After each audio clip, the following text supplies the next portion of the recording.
22nd, 2025 Board of Public Works meeting to order.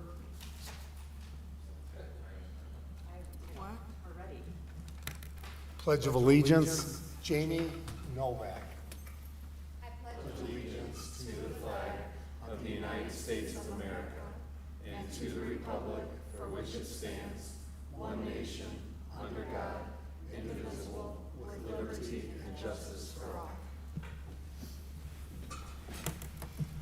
The surround sound is just a little much today.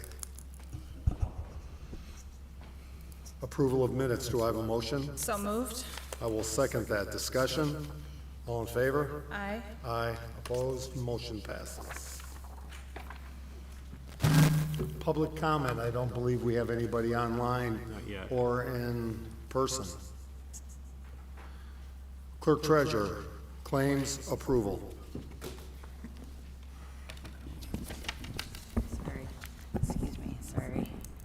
Okay, we have civil city payroll from 4/11/25 in the amount of $548,314.51. I'll make a motion to approve. Second, discussion, all in favor? Aye. Aye, motion passes. Civil city claims in the amount of $414,172.96. Make a motion to approve. Second, discussion, all in favor? Aye. Aye, motion passes. Sewage claims in the amount of $38,263.27. Make a motion to approve. Second, discussion, all in favor? Aye. Aye, motion passes. Water claims in the amount of $292,752.34. Make a motion to approve. Second, discussion, all in favor? Aye. Aye, motion passes. We have several conflicts of interest from council members that need to be presented and approved at Board of Works by Board of Works members. I'm going to list the council members. Roger Galloway turned in his conflict of interest. There was nothing listed. Tim Frankie turned in his 2025 conflict of interest. There were some items listed. Drew Buchanan turned in his 2025 conflict of interest with nothing listed. And then Laura Konechny turned in her 2025 conflict of interest. There were several things listed. Asking for board approval on those conflicts of interest, and then we will get them filed at LaPorte County and uploaded on Gateway. Motion to approve. So moved. Second, discussion, all in favor? Aye. Aye, motion passes. CBiz. Yep, I have a CBiz proposal. CBiz helps us at the City of LaPorte with our capital assets every year, and we just, our asset reporting, we just finished a physical in 2024. This is just helping us with our annual reporting that will be due 12/31/2025. I believe the electronic report says not to exceed $4,000. Asking for board approval on this contract. Make a motion to approve. Second, discussion, all in favor? Aye. Aye, motion passes. God Bless you. Okay. Again. We have several items for our transit, our LaPorte Transport. So the first item is Section 5307 Conveyance Agreement. This approves Grant IN-2024-004 from the U.S. Department of Transportation, FTA. The Section 5307 makes federal resources available to subrecipients for transit and operating assistance and transportation planning in specific areas. This 5307 conveyance agreement asks for the mayor and clerk treasurer to sign. Asking for board approval for this. This is something that we do every year. Make a motion to approve. Second, discussion, all in favor? Aye. Aye, motion passes. Should probably get our money ahead of time before they pull that back as well. Yeah, please. Okay. Certifications and assurances for FTA assistance programs for 2025. This states we're in compliance with all the listed certifications and assurances, and asks for the mayor and city attorney Nick Otis's signatures. Make a motion to approve. Second, discussion. All in favor? Aye. Aye. Motion passes. Certification of financial capacity and local share availability. This just certifies we have a sufficient level of funding to continue service at existing levels for grant year 2025. Needs the mayor, clerk treasurer, and Natalie Griffith's signature. Asking for board approval. Make a motion to approve. Second, discussion. All in favor? Aye. Aye. Motion passes. And then Annette provided the FTA master agreement. There were some items that were changed in the master agreement. She said she sent the red line version and then the final version. Just asking for board approval on that as well. Make a motion to approve. Second, discussion. All in favor? Aye. Aye. Motion passes. Thank you. Thank you. Before we go to department heads, so we don't have to wait to the bottom, I do notice that Ms. Buchanan is here from the PAC Center, so Jamie Novak, we can allow her to get out and enjoy the day. If you'd like to come forward with an MOU. Jamie Buchanan. I'm sorry, Jamie Novak and Jamie Buchanan. I'm going to go ahead and have Jamie Buchanan come up here and speak a little bit on what the program is. So the city, the bid district, and the PAC Center have partnered together, and that's what the MOU is going to talk about. But first, I'm going to have Jamie come on up and talk a little bit about what this is for. Thank you, Ms. Novak. Morning. Good morning. Good morning. Thanks for having me. So as Jamie mentioned, the city and the PAC Center are excited to pursue an agreement for the PAC Center to add to our garden program and take over 9 of the brick planters down State Street, starting at Monroe. And so the planters on Lincoln Way and Michigan will stay flowers, but the planters on State and Monroe moving east would be vegetables available to the community. South Bend has a proven program of this nature called Unity Gardens, so we would be starting this on a very much smaller scale. The idea is to call it the State Street Garden Walk, so the PAC Center has a proven garden program here in LaPorte. We actually now have 3 community gardens here in LaPorte, and we are excited to pursue this 4th one with the city. I think this is a great program to test. Have we solved the water issue? Who's going to water? I think you guys have both been working extremely hard on that. Yes, so currently the city will water the 9 planters. I've spoken with Tim Warner in the past about a watering truck. He's offered to let us utilize that. And then we have a member from the street department that will be going around and watering those. There's also a little bit of talk, I haven't got confirmation, of a local business also donating their services to watering. So that, more to come on that. Great. And then just to go over, like Jamie stated, 9 planters will be used. We know the city is responsible for the watering. The street department will help with soil needs, mulch needs. Bid is offering the 9 planters, and Jamie and the PAC Center folks will provide the plants and tend to those 9 planters. And then after that is the waiver of assumption of risk waiver that I've worked with Mr. Otis on. Thank you. And Jamie Buchanan, thank you to you and your team at State Street. What a great program this will be for the summer. So thank you. Do I have a motion to approve? So moved. Second, discussion? All in favor? Aye. Aye. Motion passes. Thank you again. Department head reports. Make sure you're to the point, and we'll begin with Jess Spoljaric with Communications.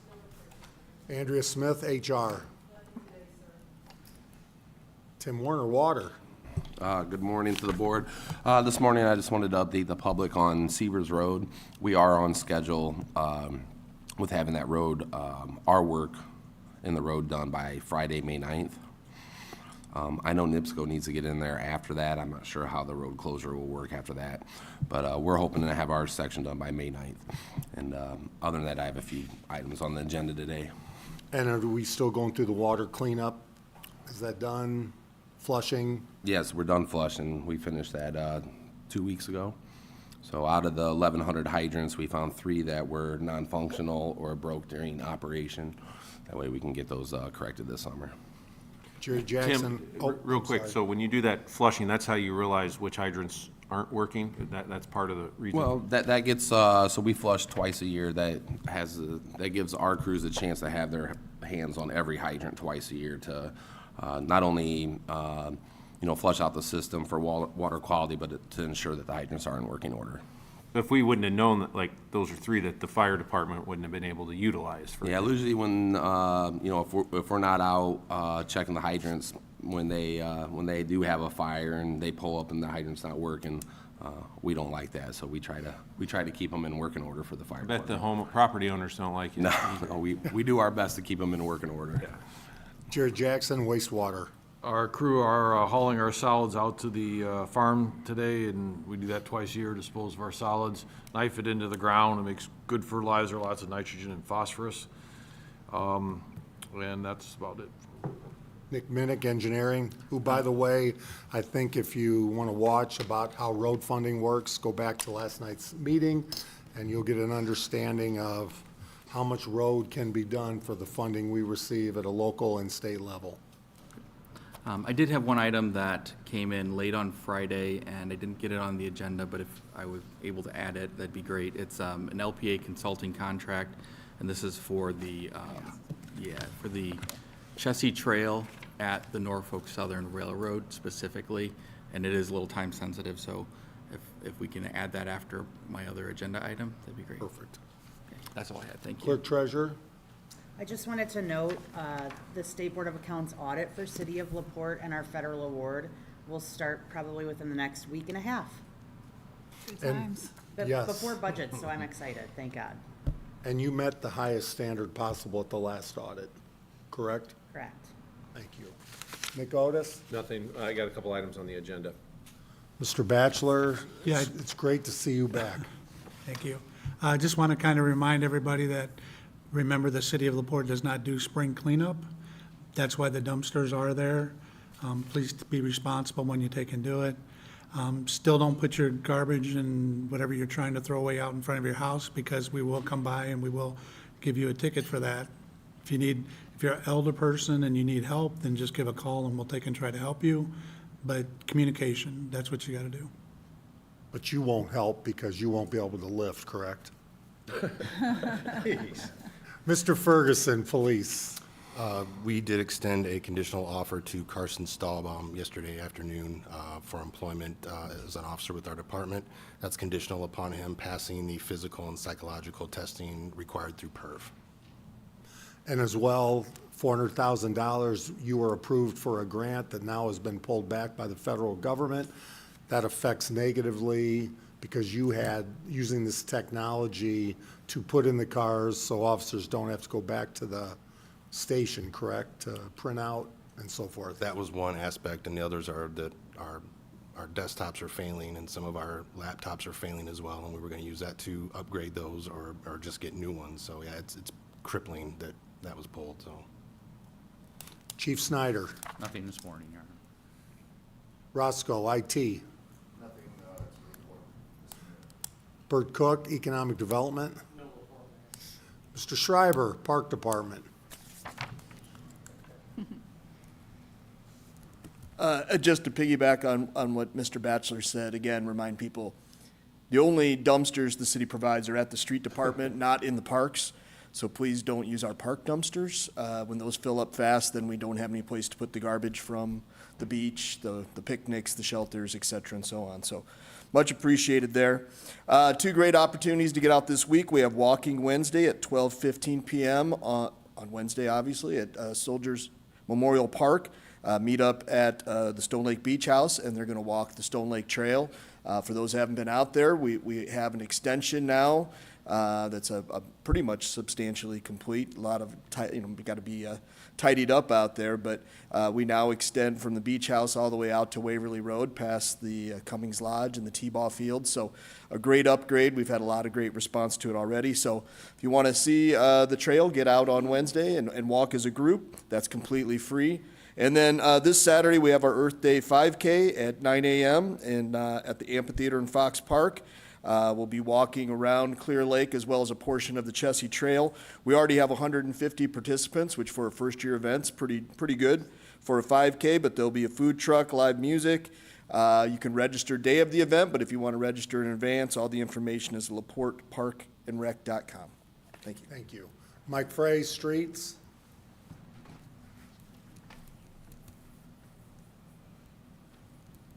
We got a crew out this week we're patching, chrome rubbering, cutting tree tomorrow, and then we're fixing that cut over on Jackson Street this morning. Okay. And when you posted or this information, you found of the complaints about potholes, only 50% were in the city? And 50% were In the county. in the county? Okay, thank you. All those department heads that do not have business before the board, go enjoy a beautiful day. New business, proclamations, Arbor Day, Tucker King. Thank you, Mayor. So with these proclamations, do I just read the proclamation aloud? This is the first time I've done it. Absolutely. All right, so here it goes. Whereas in 1872, J. Sterling Morton proposed to Nebraska Board of Agriculture that a special day be set aside for the planting of trees. And whereas this holiday, called Arbor Day, was first observed with the planting of more than 1 million trees in Nebraska. And whereas Arbor Day is now observed throughout the nation and the world. And whereas the trees can reduce the erosion of our precious topsoil by wind and water, cutting heating and cooling costs, moderating the temperature, clean the air, produce oxygen, and provide habitat for wildlife. And whereas trees are a renewable resource, giving us paper, wood for our homes, fuel for our fires, and countless other wood products. And whereas trees in our city increase property values, enhance the economic vitality of the business areas, and beautify our city. And whereas trees are a source of joy and spiritual renewal, therefore, I, Thomas P. Dermody, Mayor of the City of LaPorte, do hereby proclaim April 25th, 2025 to be Arbor Day in the City of LaPorte, and urge all citizens to celebrate Arbor Day and to support efforts of the City of LaPorte to protect our trees. And further, I urge all citizens to plant trees to gladden the hearts and promote the well-being for the present and future generations. Thank you. So, yeah, I'm asking that you proclaim Friday, April 25th as Arbor Day. It'll be, I think, the 25th time that our city has held an Arbor Day celebration, and will allow us to promote that even without our grant money. So, We're not done with that. yeah, I know. Thank you. Yeah. Nick Otis. Thank you. The first item, and this goes along with Tim Warner, so this would be a contract for legal services regarding, there's a national class action of PFAS litigation, PFAS, am I pronouncing that right, Tim? So let me give a little background on this, and I'll let Tim kind of offer his view on it as well. So we would be retaining the firm of Ice Miller for this litigation. This is a bit of background. Brent Huber at Ice Miller and the Ice Miller Law Firm handled the previous collection efforts for Newport Landing with Alice Chalmers and various insurance companies. So they have a history with the city. This fee agreement, we are not on the hook for anything, including expenses, unless something is collected on our behalf. So there's no financial risk for the city. According to Mr. Huber, this is a really specialized area of law, not a area that I certainly don't practice in, and unless you're in it, you're not going to be familiar with it. But basically, the large manufacturers of this product, 3M and DuPont, have agreed to settle these and pay billions of dollars into this class action. We likely can recover something. We don't know the exact amount. It depends on some testing that has to be done. And the concept of the damages to the city would be the remediation that we may have to do in the future for this product. So I'll let Tim maybe explain, because this is certainly above my pay grade in this area. Yeah, so the litigation is, like Nick said, through 3M and DuPont for, Scotch Guard, all kinds of firefighting chemicals and stuff that makes it in the groundwater. And I'm sure everybody's been seeing the PFAS requirements that are coming down on the news. We did some testing out of our 12 wells. We had 2 hits on 2 of our newer wells, minimal on them. So it was like 0.03 nanograms, which is parts per trillion. So we don't have a big issue with that, but just setting ourselves up in the future. They're talking like 7-figure payouts on this, and that could help us, update our activated carbon inside our filter plants to help remove the PFAS. So this came to us about a month and a half ago, and I just thought it'd be good to get on the list. That way, if any payments are handed down, that we don't miss the boat on that. And what are we doing to protect the water currently? So through our wellhead protection area, we monitor that. We also have a meeting set up with wastewater, MS4, and some other city employees to make a new game plan on this, and just working with wastewater and stormwater, making sure that those chemicals don't make it by our well fields. Some of the industries in town are actively phasing out any PFAS-containing compounds, have been for a while now. They know it's a coming problem, and they see it as a future liability and a problem for the environment, so they've been phasing it out. But it's in, an awful lot of products. It's in the wastewater, it's in the wastewater solids, it's in the leachate that comes from landfills, it's in stormwater, and it's not a surprise it gets in the groundwater. We volunteered through IDEM, through a program. Some of our test wells, you've heard us talk about when we drill new wells, we'll put in a test well first for a groundwater monitoring program. And then we went ahead and pulled all of our PFAS samples from our wells, which isn't required by the state at this time, but we volunteered to do it. And like I said, we had 2 wells that came back with minimal hits. The issue now is, the state hasn't come out with the exact parameters on this yet. And since we volunteered in that program, IDEM wants us to put that in our CCR, which is our Consumer Confidence Report.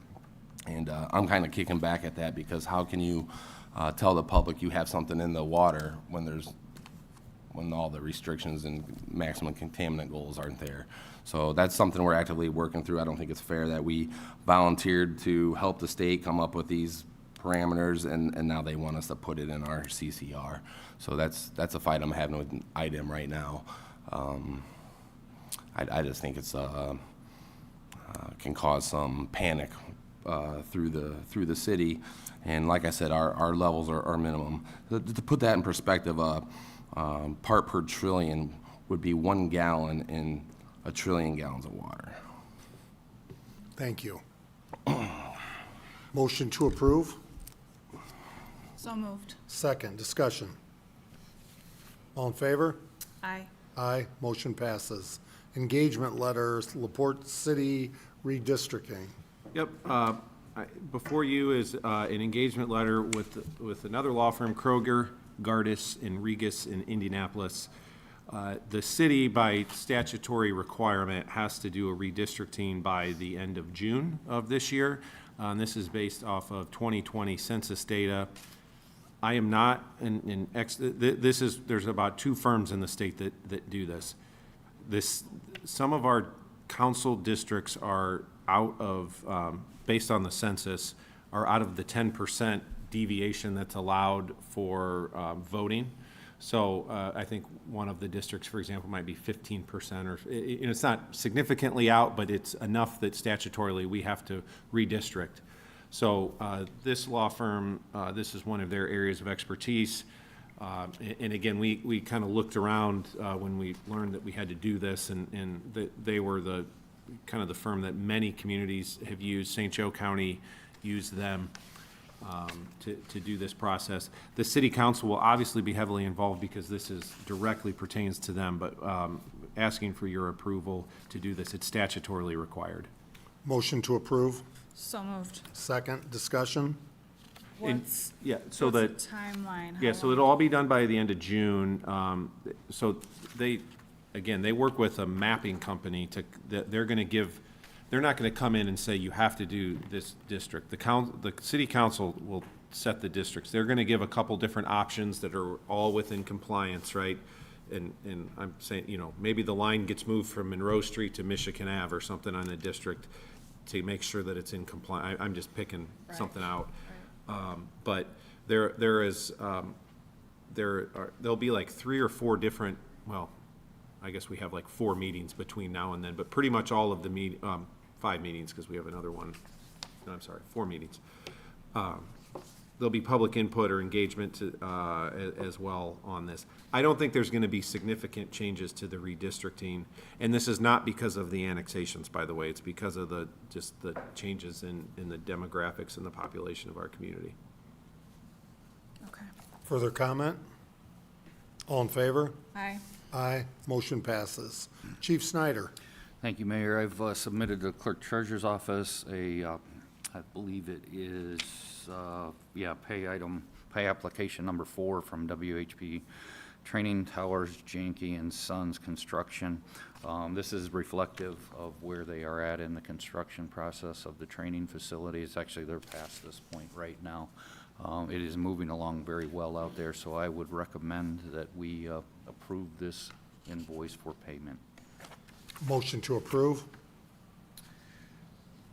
It's for the 150,000? Yeah, 150,000, 231.70. Yeah. Okay, motion, yes, motion to approve. Second, discussion. All in favor? Aye. Aye. Motion passes. Mike Frey's quote for engine.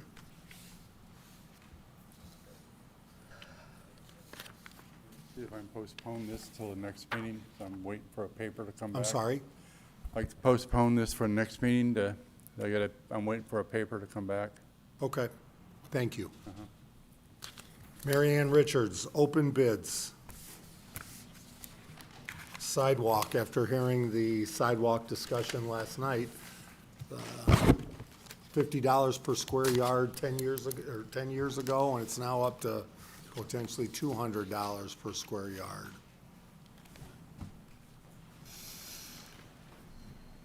Hopefully lower. Here you go. Hopefully lower, I don't know if yes. you wanted to note that for the record. Okay. Thank you. We received 2 bids. Mary Ann will open those. I also have an affidavit of publication for the notice to bidders. It was published twice, April 2nd and April 9th.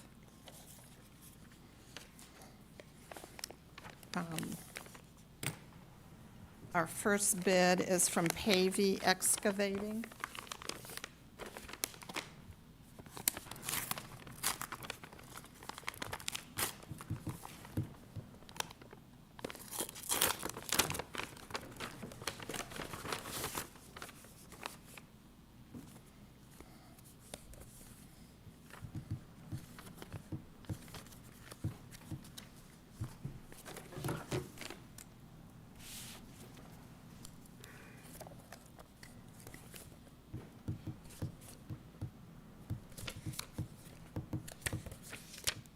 Too many papers.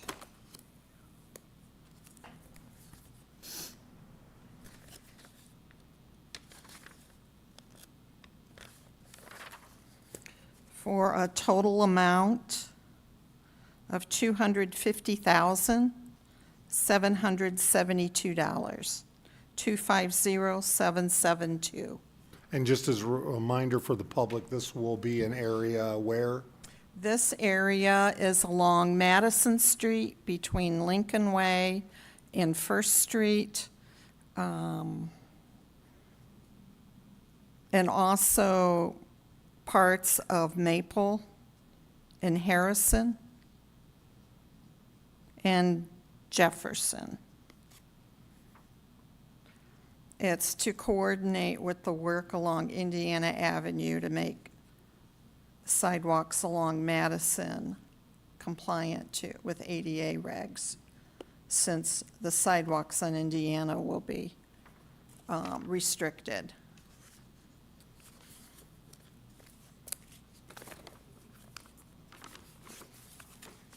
And it's a smaller project than we did last year because there's less money.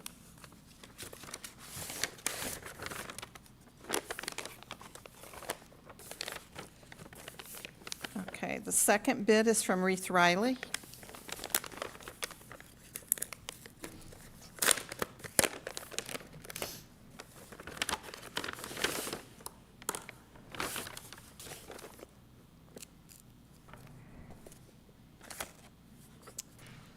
Their bid is $329,899, 329,899.0.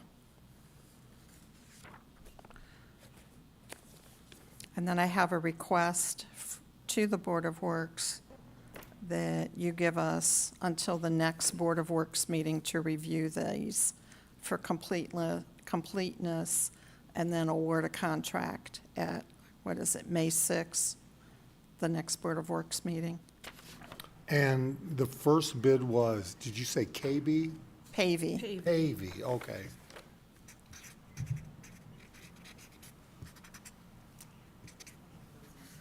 Motion to approve. So moved. Second. Discussion.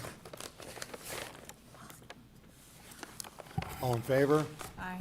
Aye. We will see you the next Board of Works meeting regarding that topic. And approval of CDBG grant agreement for State Street. I have a grant agreement using CDBG funds, public services, for program year 2024, and it is for the PAC Center, State Street Community Church, for their food pantry. And the amount is $7,500. And I'm asking for approval. It's the same grant stipulations, grant agreement that I've used for the past 20 years. Motion to approve. So moved. Second. Discussion. All in favor? Aye. Aye. Motion passes. Thank you. Nick Minnick. The first item I have on the agenda is change order for Schneider Electric. This is for the Civic. And this actually is kind of the final step in closing out that project. So in order to keep everything in line with contract documents, this is a change order in the amount of $22,050 negative to take that off the contract amount of $5,013,949. I would recommend approval. Motion. Motion to approve. Second. Discussion. All in favor? Aye. Aye. Motion passes. And your second item. I do have an LPA consulting contract. We solicited proposals. We received 2 letters of interest, but we also received several letters stating that they weren't necessarily, firms weren't interested in proposing on this project. It's fairly small in scope, but what it is the section of the Chessie Trail at the Norfolk Southern Railway. So we had to break that part out of the larger project. In order to keep this in the right fiscal year, we wanted to kind of move this ahead. I just received on Friday, everything is looking good, but I also need NDOT's review and NERC's kind of buy-in on this too. So I would ask for approval pending, engineering, NDOT, NERC, and potentially legal review. And I just didn't want to wait until the next meeting because that would push us into the next state fiscal year. Do I have a motion? So moved. Second. Discussion. All in favor? Aye. Aye, motion passes. Tim Warner. Good morning again. So we have a section of 8th Street in between 5th and 6th that currently doesn't have water main on it. So the houses on that block are either fed from 5th or 6th Street. And I can't remember the exact addresses, but 2 houses in the center of the block are having low pressure issues. The one gentleman who had just bought the house tore out all of his plumbing inside, thought it was an interior problem. He was having some issues anyways, replumbed his whole house, went to hook back up to the city line and still having the same problems. So we went out there and took a look. They're old galvanized lines that are running 300-400 foot down the alleys, feeding into the back of the house. After speaking with the gentleman that remodeled the house, we also spoke with the neighbor, and they're willing to both bring their water out to the front, and then we will bore lines from the intersection of 5th and H down to both of those residents. The reason why I brought it to the board is I want to get those lines directional bored, just to keep the restoration down on the project. And this isn't something that, because of where the stop boxes are, I just thought it should come to the board for approval. I don't think it should be the homeowner's responsibility since we don't provide water out front. I think we should at least get that to a stop box out in front of their house. That way they can take it from their end of the house. I think it's only fair. So I just wanted to give the board a heads up on it in case other neighbors are willing to do this. We contacted several houses on that block and didn't get any calls back from anyone, but we do have 2, and they're right next door to each other. So I think I can keep the cost of that down to a minimal. Basically, a boring hole and a receiving hole. Should be able to do both those in the same bore. It just makes sense to do them both at this time. So like I said, I just wanted to bring it to the board for approval, just in case some of the neighbors had an issue with it. We did contact and tag the houses and haven't received any callbacks yet. I don't know the final price on it. We've been trying to deal with some of the Frontier and surf boring companies around town the last couple of years since they've been around. We've got some of these borings done pretty cheap. There's not a whole lot of them around town right now, so I'm still working on the best price for that. But I wouldn't think that getting both those lines bored in would, a high figure would probably be $4,000 to $5,000. Motion to approve. So moved. Second, discussion. How many potential people on that could there be? So there's 3 on one side and then 3 on the other. So we'll knock 2 of them out. Some of them been done in the past with new lines. Yeah, like I said, we tried to reach out and figured, hey, we'll do this now for everybody. So the side of the road that we're wanting to do now, we'll take care of that whole side of the road. The houses on the corners, their lines aren't that far to the 5th or 6th Street. So now it'll just be on the other side of the road. It doesn't make sense to run water main through there right now. And we will also want to wait till after the high school lets out for the season. I know that's a busy bus route right there. So we'll get everything in play and then do that probably the first couple weeks of June. All in favor? Aye. Aye, motion passes.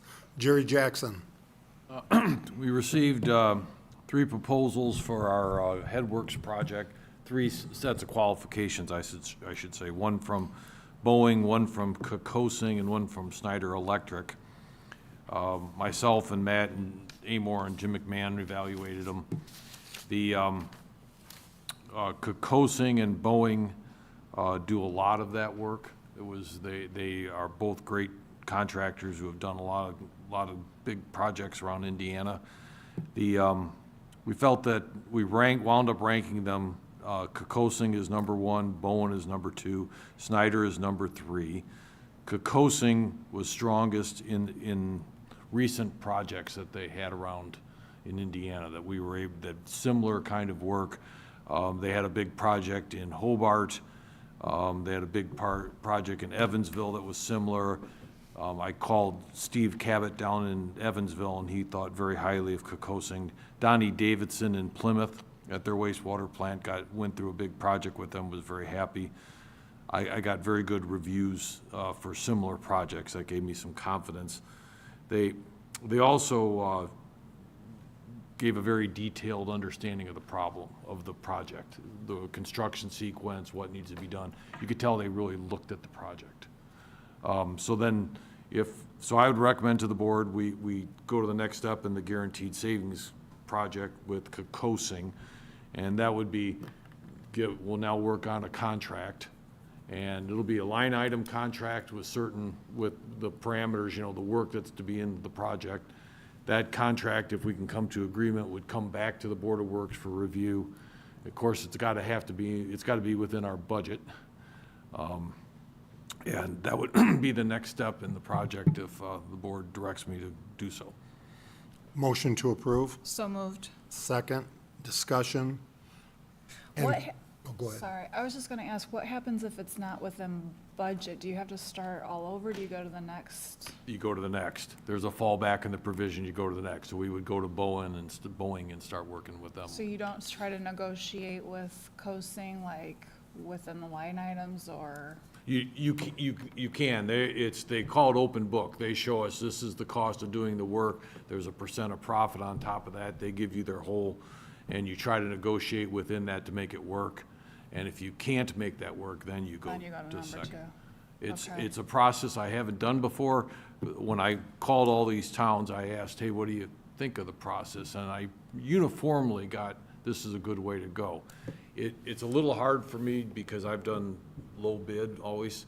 Right. And the way low bid works is you hope the contractor didn't leave things out, and you know there's gonna be change orders that are gonna make the project more expensive. This process, you hope, is gonna be the right project. They figure out the right way to go about it, the least cost expensive way to do it. And they don't cut corners to try to be low bid. So we'll see how it goes. I think it's worth a try. Other communities have had real good luck. We've had one success and one not quite worked out on this type of bidding process. If we can't get where we need to be with any of the firms, we can do other bid processes. So we can do like a progressive design build, which would be similar, but we wouldn't have all of the protections that we have with the guaranteed energy savings project. So it's great for like wastewater treatment plant, things like that. We found it wasn't great for a well field, and it was good for, our solar field and different things. So I think there's options, but I think we're on the right track to get the right project now. How do you feel about the timing of it? You know what I mean, like with coming back to us for this and then waiting and you know what I mean? It takes a while, but it's really no longer than a bid project. Okay. Yeah, it takes a little while.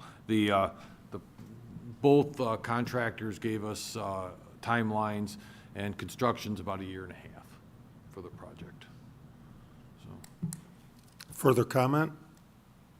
All in favor? Aye. Aye. Motion passes.